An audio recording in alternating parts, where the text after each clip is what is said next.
1,000, 2,000, 3, 4, and 5,000. To some, this is just a weekend plan, a simple drink with friends. But to others, this is their monthly rent. Slum settlement trying to make a living in an urban area. Meet Kwangu Kwako, a social enterprise that is trying to restore dignity and integrity back to human living in the slum settlement. Let's go meet them.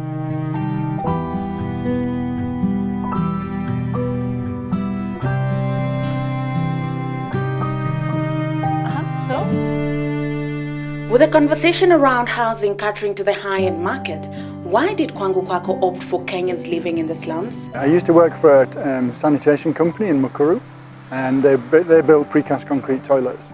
And while I was working there, I kept seeing fires in the informal settlements.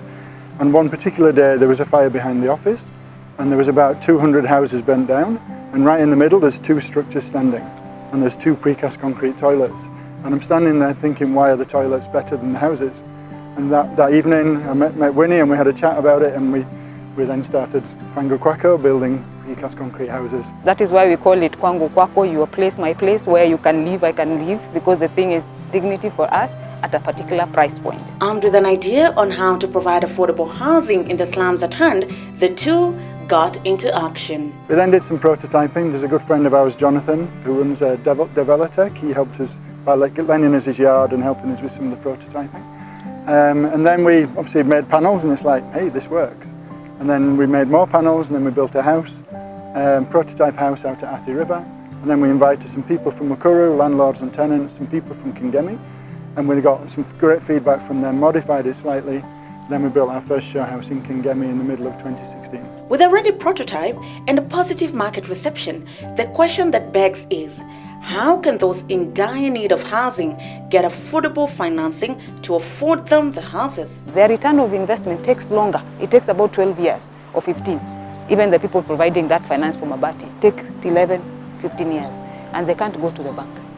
The normal bank will tell them a basic house in Kenyan market, it has to have a bedroom, a kitchen, and a toilet. So that is part of the financing we're actually looking for. Despite the challenges, Kwangu Kwako has helped create employment for local youth and won recognition in Africa. According to our model, we base on the fact that we want to use the local human labor and resources that are within that community. So, for instance, when we go to a community or to a site in a community, when we carry our panels, we go with the intention of employing young people and any other people who are interested in taking part in our activities.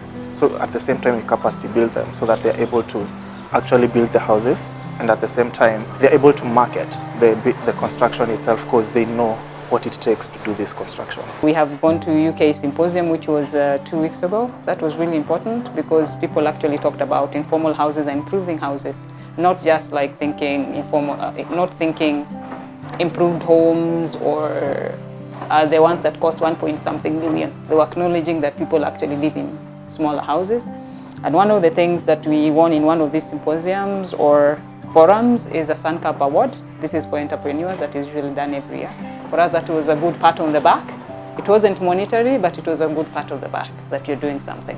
Slum dwellers are grateful that their lives are now changing for the better with a decent place to call home. With this house, I'm not still safe.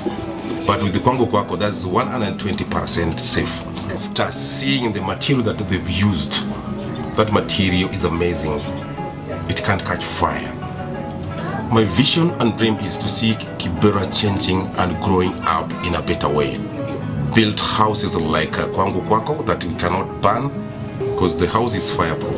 If anything happens about the fire, your house will be safe.